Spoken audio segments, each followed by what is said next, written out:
Hi my friends, welcome to my YouTube channel Basic Knowledge of English.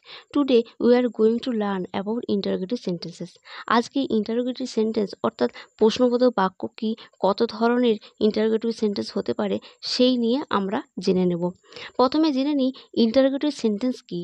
An interrogative sentence is a type of sentence that asks a question.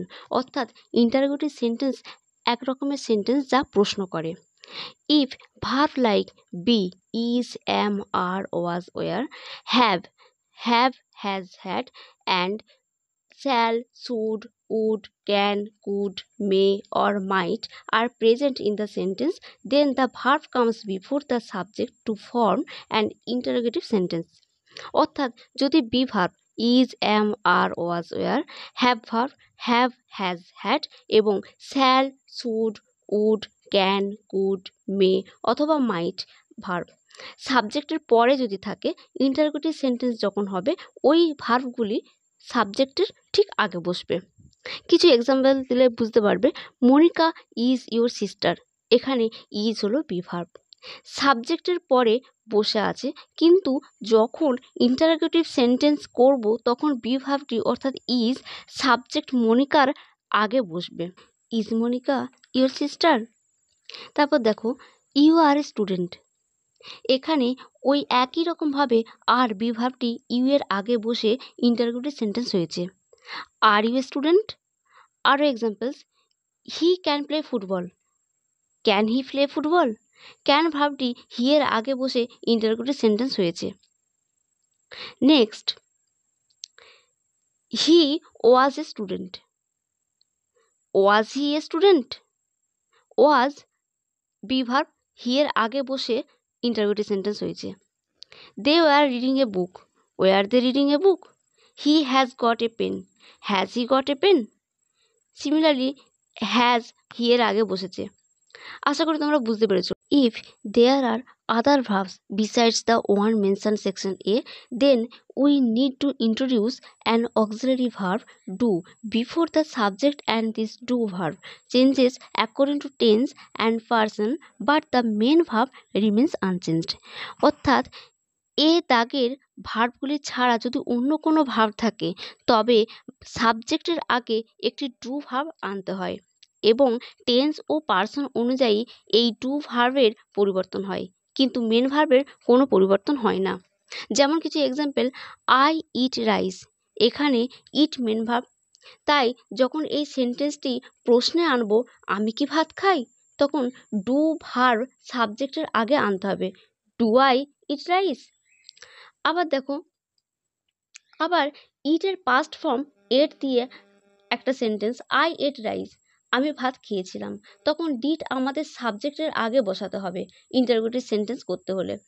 Did I eat rice, তাহলে দেখো ইট main ভার্বটি অপরিবর্তিত রয়ে গেল। He likes to read this book, সে বইটি পড়তে ভালোবাসে, যেহেতু he third person singular number তাই মেন ভার্বের শেষে এস বসেছে। এই সেন্টেন্সটিতে যখন ইন্টারোগেটিভ সেন্টেন্সে পরিবর্তন করব তখন আমাদের সাবজেক্টের আগে ডাজ ইউজ করতে হবে। Does he like to read this book, সে কি বই পড়তে ভালোবাসে। She went to the market, সে বাজারে গিয়েছিল। ওয়েন্ট ওয়ার্ডটি কোয়েট পাস্ট ফর্ম, যখন এই সেন্টেন্সটি ইন্টারোগেটিভ সেন্টেন্সে তৈরি করব তখন সি এর আগে ডিড বসিয়ে ওয়েন্টের প্রেজেন্ট ফর্ম গো বসাবো। Did she go to the market, সে কি বাজারে গিয়েছিল। এরকম আরও কিছু sentence, Mala works here, Mala এখানে কাজ করে। Does Mala work here, Mala কি এখানে কাজ করে। ডাজ সাবজেক্টের আগে বসেছে, মেন ভার্ব ওয়ার্ক অপরিবর্তিত রয়েছে। My mother made a cake, আমার মা কেক তৈরি করেছিল। Did my mother make a cake, আমার মা কি কেক তৈরি করেছিল। এখানে ডিড সাবজেক্টের আগে বসে মেড থেকে মেক হয়েছে। If there are interrogative words like who, whose, whom, what, why, when, where, how much, how many etc, the word comes first. যদি হু কে বা কারা, হুজ কার বা কাদের, হুম কাকে বা কাদেরকে, হুইচ কোনটি বা কোনগুলি, হোয়াট কি, হোয়াই কেন, হোয়েন কখন, হোয়ার কোথায়, হাউ কিভাবে, হাউ মাচ কত, হাউ মেনি কতগুলি প্রভৃতি কোনো প্রশ্নবোধক শব্দ থাকে তবে সেই শব্দটি সবার আগে বসে। কিছু এক্সাম্পলস, হু আর ইউ, তুমি কে? Whose pen is this? এই পেনটি কার? Whom do you want? তুমি কাকে চাও? Which book are you reading? তুমি কোন বইটি পড়ছো? What are you doing? তুমি কি করছো? Where do you work? তুমি কোথায় কাজ করো?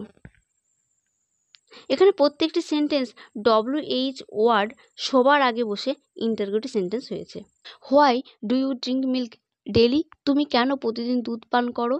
When will you finish your work? তুমি কখন তোমার কাজ শেষ করবে? How does he go to school? তুমি কিভাবে স্কুলে যাও? How many boys ran in the race? কতগুলি ছেলে দৌড়ে ছুটেছিল? How much did this coat cost you? তোমার কোটটির দাম কত? আরও কিছু ইন্টারোগেটিভ সেন্টেন্সের এক্সাম্পল দেখে নিই। আস্কিং ইনফরমেশন অর ইনকোয়ারিং, তথ্য চাওয়া বা প্রশ্ন করা। What is the distance of Delhi from Kolkata? Kolkata থেকে দিল্লির দূরত্ব কত? Who does not want to be free? কে স্বাধীন হতে চায় না? নাম্বার 2, আস্কিং ফর ওপিনিয়ন, কারো কাছ থেকে মতামত পেতে। Which place south India or north India will be better for during summer? কোন জায়গা, সাউথ ইন্ডিয়া নাকি নর্থ ইন্ডিয়া গ্রীষ্মকালীন সময়ে বেশি ভালো হবে? নাম্বার 3, আস্কিং ফর পারমিশন, অনুমতি চাওয়ার জন্য যে প্রশ্ন করে থাকি। May I coming sir? আমি কি আসতে পারি স্যার? রিকোয়েস্টিং, অনুরোধ জানাতে যেভাবে প্রশ্ন করে থাকি। Could you please give me your pen? তোমার পেনটি কি আমাকে দিতে পারবে please? Number 5, asking for reason, কারণ জানতে। Why are you so late today? আজকে তোমার এত দেরি কেন? নাম্বার 6, অফারিং, কোনো কিছু দিতে চাওয়া। Can I help you to solve this? আমি কি তোমাকে এটি সমাধান করতে সাহায্য করতে পারি? নাম্বার 7, কোশ্চেন ট্যাগ, অর্থাৎ কোনো বক্তব্যকে জোরালো করতে মন্তব্যের পরই ছোট্ট প্রশ্ন রেখে দিই, তাকে কোশ্চেন ট্যাগ বলে। যেমন, there is a park near your house, is not it? তোমার বাড়ির কাছে একটি পার্ক আছে, তাই নয় কি? I don't take milk before going to bed yesterday, didn't I?